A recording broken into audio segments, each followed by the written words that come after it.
All right, well, good afternoon, everybody.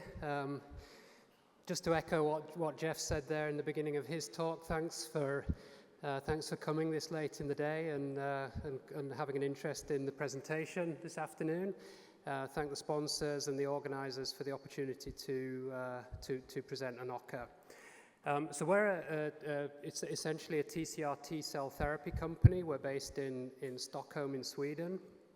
I'm going to begin the talk just with a general overview of who we are and what we're doing.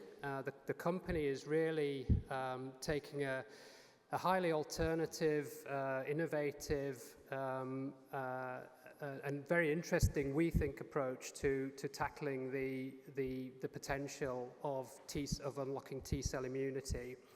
And we're focusing our efforts in cancer, but we also have the possibility to address other serious diseases. And we started the company about 10 years ago, so literally initiated as an idea on paper. And today we're emerging from our platform build, our technology build, building out our infrastructure, and moving into clinical stage.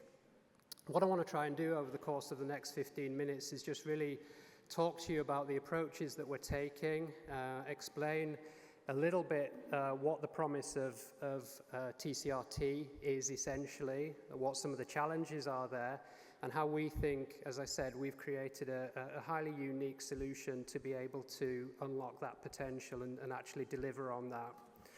So, as I mentioned, formed in 2014, we've built a T-cell biology platform that essentially recreates T-cell immunity in the lab.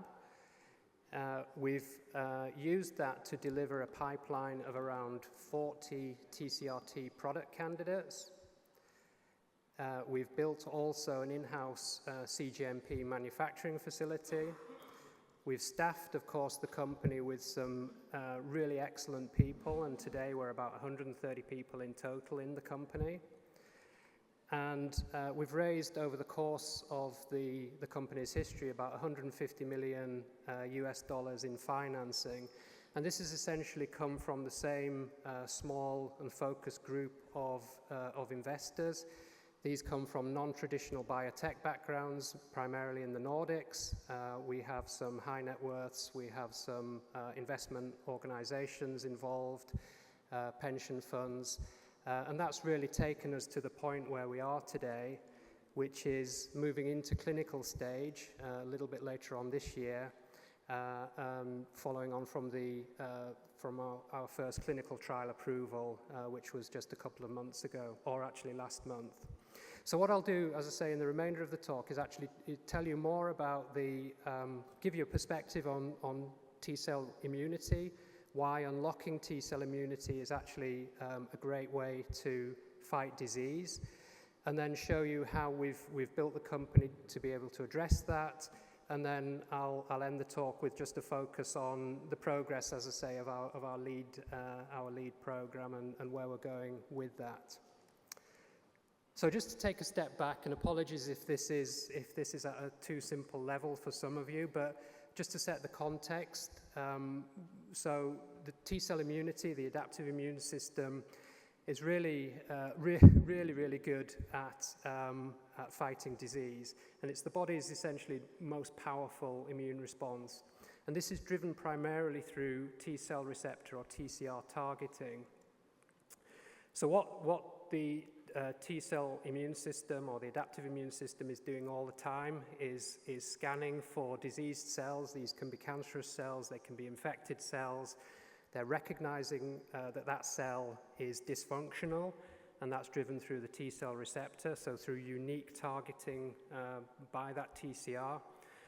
That will direct the T-cell to that diseased cell. We initiate a cytotoxic immune response.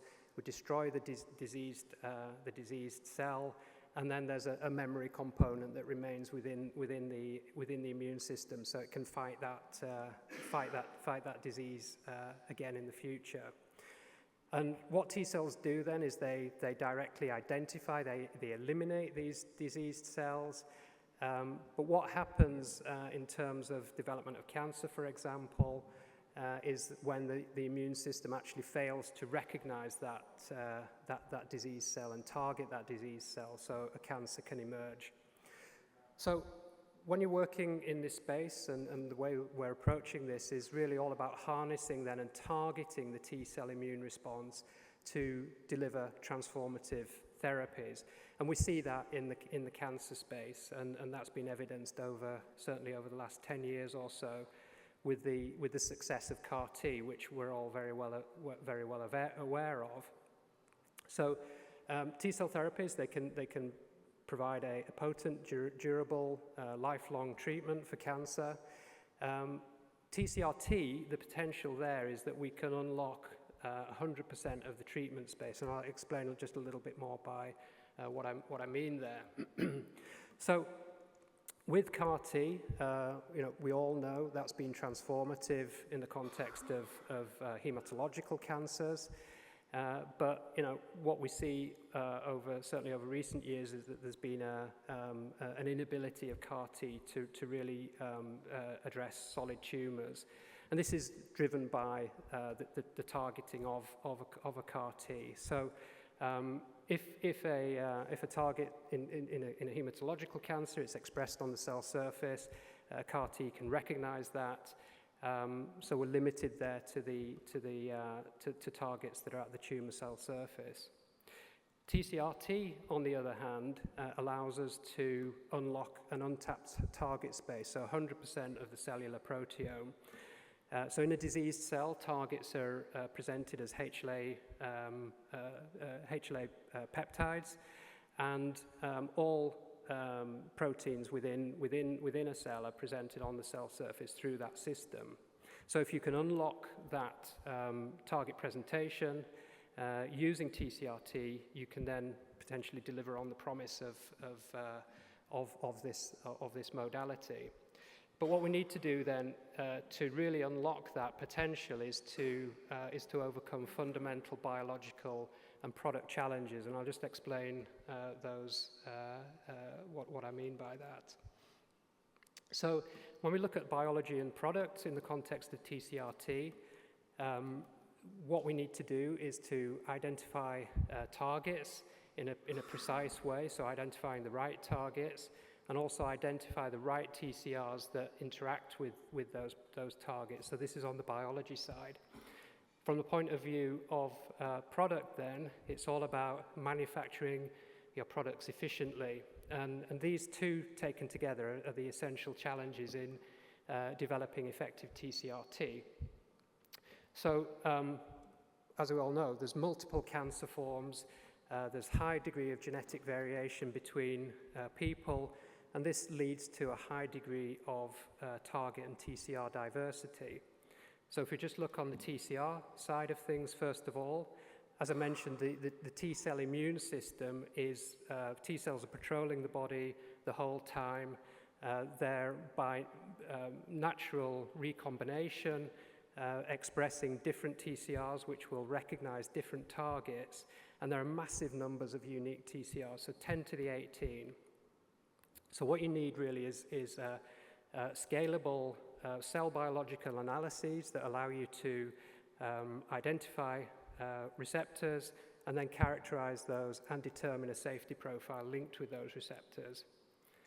On the target side, so HLA-peptide side, the challenge here is target mapping.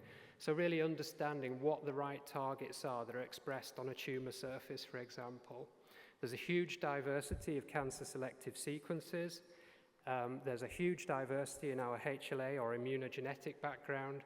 And again, taking both of these together, we need to be able to understand the dynamics of cell biology to really unlock that target presentation. With respect to products, cell therapies naturally are a living cellular product. And with this come a number of challenges. It's not least the requirement for specialized infrastructure.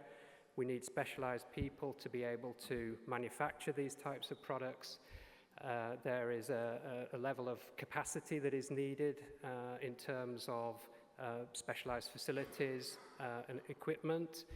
and also know-how that is also required to be able to make these types of products effectively. There's a high cost of goods associated with cell therapy products, and you could call it a challenge. This is also an opportunity. We're in an age where there is a lot of emerging technology that can be integrated into a product, into a cell therapy product, to actually make it more effective and more efficient. So how do you bring all of these things together in order to make the best TCR-T products that recognize the right targets and that give you the most effective response in a patient? And this is what we've been focusing on at Anocca, as I said, over the last 10 years or so. And what we've really looked at here is developing an industrialized, a standardized, but also a highly scalable approach to allow then the precision deployment of TCR-T. And then looking on the biological, so our solution on the biological side is really a combination of having a high degree of discovery, speed, and scale. We want to build in safety and efficacy de-risking as early as possible in the development of these types of products. And we want to be able to identify TCR-Ts that allow for the broadest patient population coverage in order to cover most patient segments and the widest populations. And so the way that we've approached this is to use our technology platform to develop libraries of TCR-T cell therapy products that cover both patient and also cancer target diversity. And that really then crosses this highly diverse target space and then allows us to identify uniquely accessible TCRs that can be used to develop therapies. From a product point of view, we've taken the strategy from the start of the company of really having a focus on advanced product builds and then with an ability to scale out our manufacturing. So we've integrated a non-viral gene editing technology. This allows efficient deployment of our cell therapies. It allows rapid production of our therapies and allows us to do this in a scalable manner. We also took the decision very early in the history of the company to build our own manufacturing capability. So we've established a GMP infrastructure. We've also got process development capability, and this supports our clinical trial ambitions. And then we've also, on top of this, taken a very focused product strategy. So it's really all about the shortest path possible to proof of concept, generating efficacy data, and doing this in clearly defined populations. So all of this then allows us to independently execute multiple clinical trials with optimized products in areas of high unmet medical need. And then just to walk you through our platform, this is based around precise cell-based analytics, so using programmable human cells. We have proprietary biotechnologies that support this, and then underpinning all of this is an in-house software ecosystem. And then the infrastructure that we've built for manufacturing, as I mentioned, is an in-house facility that we can control.